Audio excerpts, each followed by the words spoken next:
हाग्रामा सारमोननि हाबा बायदि मोनलायदों रायजोफोर फुलि भिडिअ फैगासिनो दं दिनै फिन खेब हाग्रामा महिलारि सारमोना नमिनेशन फर्म साबमिट खालामबावगोन मैया काजलगाव चिरांनिखौ खालामबाय जेराव खाम्फाजों थाबगार जागोन हाग्रामा महिलारि सारा दिनै देबोरगावनि जानानै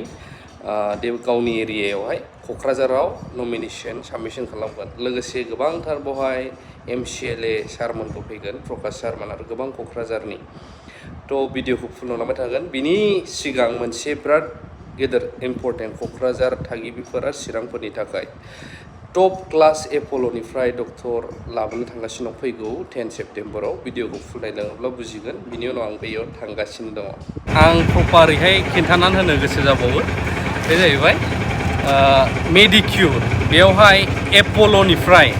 एपल'नि टप गेस्ट्र' डक्टरा स्पेसियेल अफार होफैगोन जोंनि क'क्राझारनि बेसरगाव मेडिकेल कलेज सेरावहाय जेराव नोंथांमोनहा 10 निफ्राय 15 रोजासिम फ्रि अफ कस्ट ट्रिटमेन्ट बावहाय नायजानो हागोन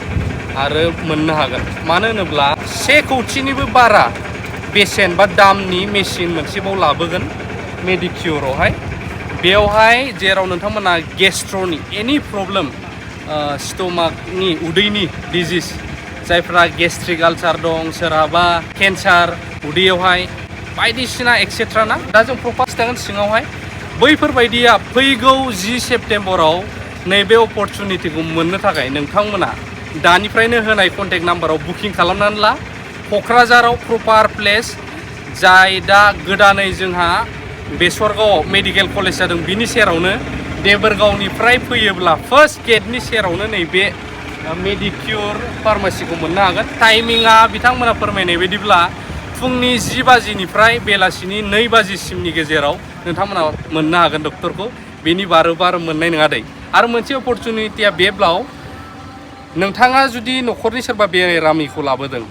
नायनो नोंथाङाबो सानबाय आंबो नायजानोसै माबाफोर जादों उदैयाव नोंथाङाबो फ्रि अफ कस्ट नायजानो हागोन आरो आं बुंनानै होखायो आंनि बिफाखौबो आं बेवहाय नायनो थाखाय लाबोगोन उदैनि प्रब्लेम खिथाबाय थादों बे आरो थ' बिदिब्ला जोङो हाबलांनानै खिथाहैबावनोसै माखासे माने मिथिनानै लाहैनोसै मा प्रब्लेमनि आरो मा एक्सेट्रा प्रब्लेम बेफोरखौहाय थ' आं नोंथांमोननो डक्टरनि नेमखौनो दहाय खिथानो बावदों डक्टर मितु भुमिक जाय MBBS प्लास MD जेनेरेल एपल'नि टप डक्टर बियो मेडिसिन स्पेसियेलिस्टबो आरो बेल' नङा बिथाङा गेस्ट्र'नि माने MD दा बिथांबायदि डक्टरजों आरो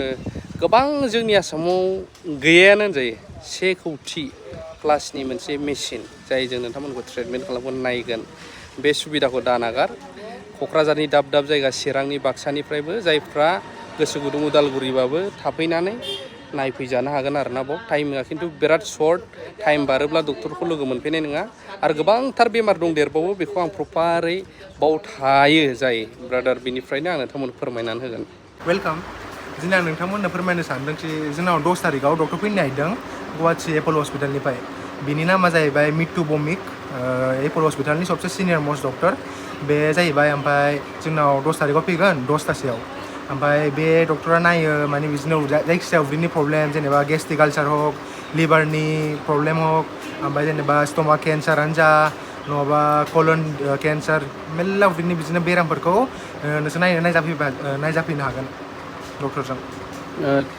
थारिखआ 10 सेप्तेम्बर फुंनि 10टायाव फुंनि 10टानिफ्राय 2टासिमाव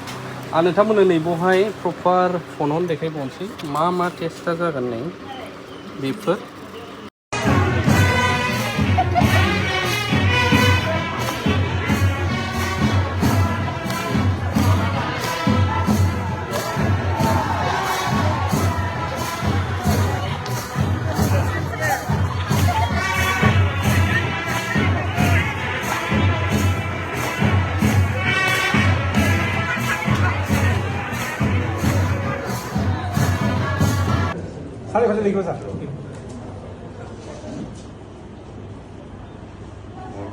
खालार